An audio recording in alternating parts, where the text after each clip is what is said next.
Channel पे आपका स्वागत है।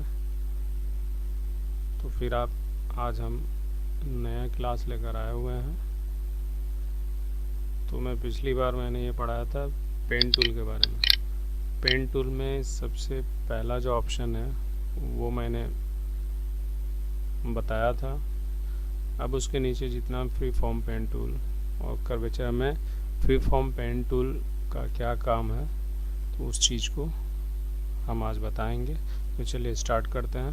तो सबसे पहले हम फ्री फॉर्म टूल किस तरह से हम यूज़ करते हैं, तो चलिए इसके ऊपर हम क्लिक करते हैं। तो क्लिक करने के बाद हमें प्रॉपर्टी बार पे देखिए बहुत सारे ऑप्शन आए हुए हैं।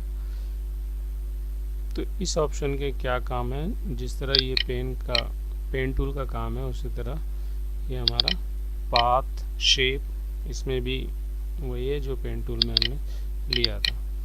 तो हमें इसका ये काम है, पेन टूल में क्या करना पड़ता था कि इसको हमने एक जगह से दूसरी जगह इस तरह से सेलेक्ट करके इसके बाद हम दो पॉइंटर को आपस में मिलाते थे, तो इस तरह से काम करता था। तो बटन क्लिक करने के बाद इसको अंडू करते हैं।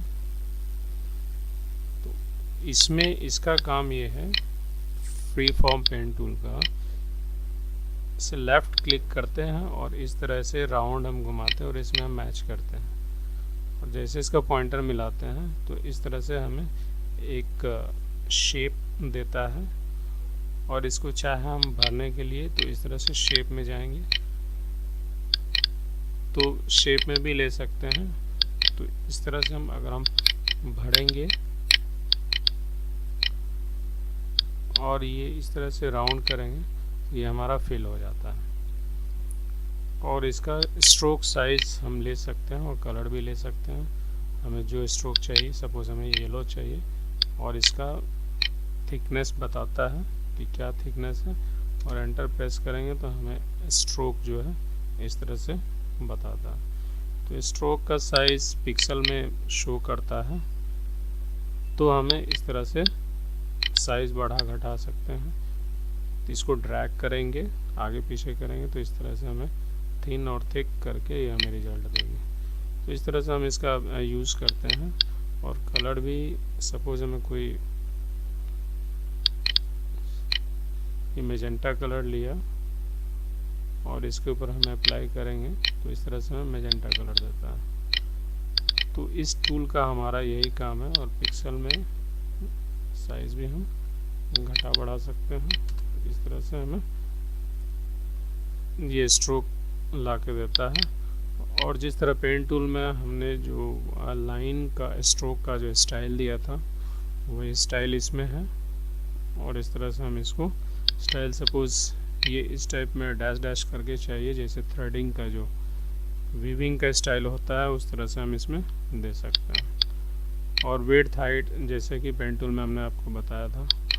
और इसमें ये अलाइनमेंट है, मतलब अलाइनमेंट उस टाइम यूज़ होता है एक से दो ऑब्जेक्ट हो तब हम उसको क्या करते हैं, अलाइनमेंट करते हैं। और इस तरह से अगर हम सेलेक्ट करते हैं, कंट्रोल ए से अगर सेलेक्ट करेंगे तो पूरा हमारा कैनवास जो है सेलेक्ट होता है। तो इसमें भी ये हमारा अलाइनमेंट शो करता है। तो सपोज हमें ये हॉरिजॉन्टली बताता है और ये वर्टिकली बताता है, हमें अलाइन करती है।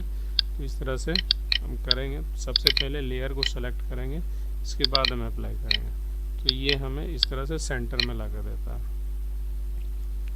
इसको कंट्रोल डी करते हैं, डी सेलेक्ट। तो हमें ये तो हुई हमारा फ्री फॉर्म टूल। तो इस तरह से हमने सिर्फ ड्रैग किया और हमें एक शेप ला के दिया। चलिए इसको हम अंडू करते हैं और फिर नया एक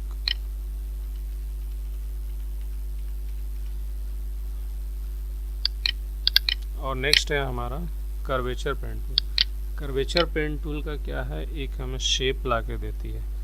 सपोज मैंने किसी को अगर राउंड शेप में चाहिए तो बड़े ही अच्छे ढंग से हमें उतना ज़्यादा मेहनत नहीं करना पड़ता और हमें एक शेप ला के देता है। और पाथ चाहिए तो पाथ में सिर्फ पाथ ही देगा आपको, और अगर शेप चाहिए तो शेप। तो ये भी कर्वेचर टूल का भी वही काम है जो हमें ये और हमें क्या देती है, बहुत ही सुविधा देती है, इसीलिए हम इसको,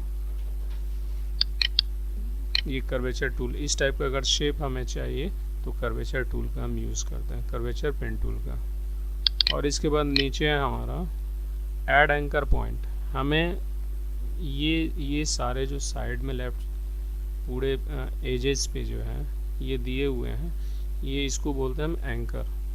तो अगर हम एंकर और ऐड करना चाहते हैं तो ये प्लस पॉइंट का जो साइन है पेन पॉइंट का, तो इसके ऊपर अगर हम यहाँ जाते हैं और यहाँ देखिए, जैसे हम यहाँ एज पे लेकर आते हैं तो पेन के साथ प्लस पॉइंट साइन हमें दिखा रहा है। इसका ये मतलब है तो यहाँ आप एक एंकर पॉइंट ऐड कर सकते हैं। तो चलिए हम लेफ़्ट क्लिक करते हैं, तो देखिए इस तरह से हमें एक एंकर पॉइंट ला कर दिया है। और इसको मूव हम कर सकते हैं, ड्रैग कर सकते हैं इसका शेप को,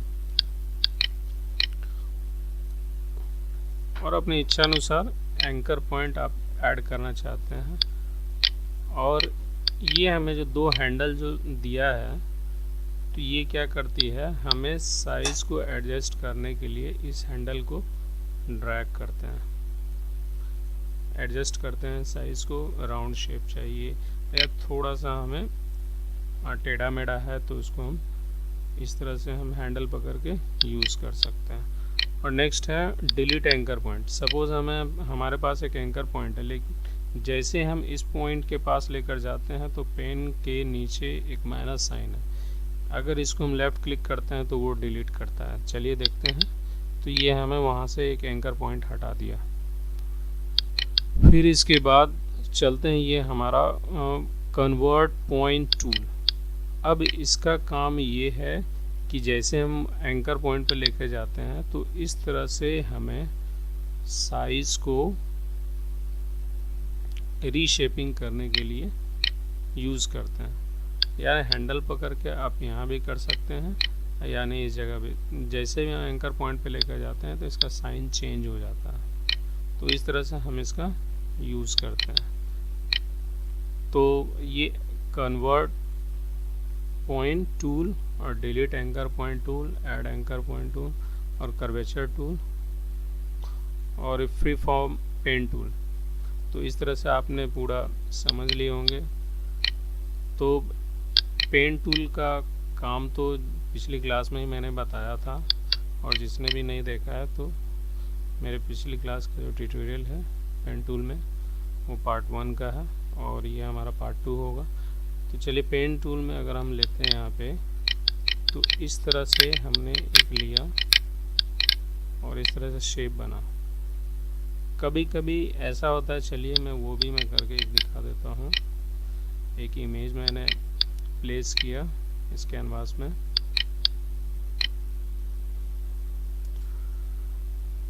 मेरा डाउनलोड फाइल में कोई सा भी इमेज लेते हैं। चलिए ये एक पड़ा हुआ मेरे पास एक पुराना इमेज है, इसको हमने लेते हैं। थोड़ा सा हमें ये बताना था कि पेन टूल में अगर जब हम पॉइंटर ऐड करते हैं, ये हमें ब्लू क्यों दिखा रहा है, क्योंकि ये अभी शेप में सेलेक्टेड है। ये कभी कभी होता है, परेशान हो जाता है ये कहाँ से आता है, तो आप सेटिंग ज़रूर देख लें यहाँ पे। अगर शेप में रहेगा तो इस तरह से ये हमें फिल करके दिखाया, जो फिल ऑप्शन दिया हुआ। तो हमें क्या करना है, इसको पाथ में क्लिक करना है। पाथ फिल करेंगे तभी जाके वो हमें ओनली पाथ देगा। तो कोई भी इमेज को कट करने के लिए पाथ का हम यूज़ करते हैं।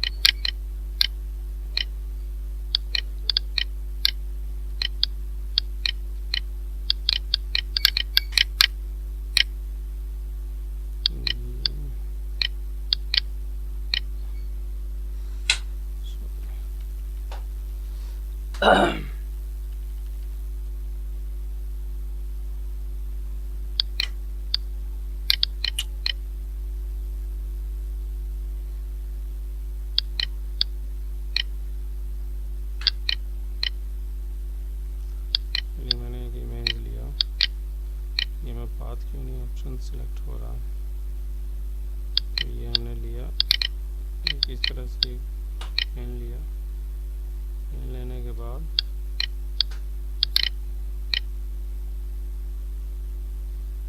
ये पेन लिया और फिल है, शेप है, पाथ पे जाते हैं।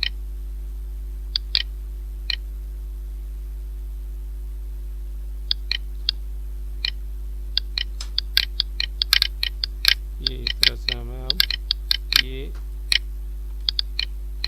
कभी कभी ऐसा होता है कि हमने ये इस पर क्लिक किया,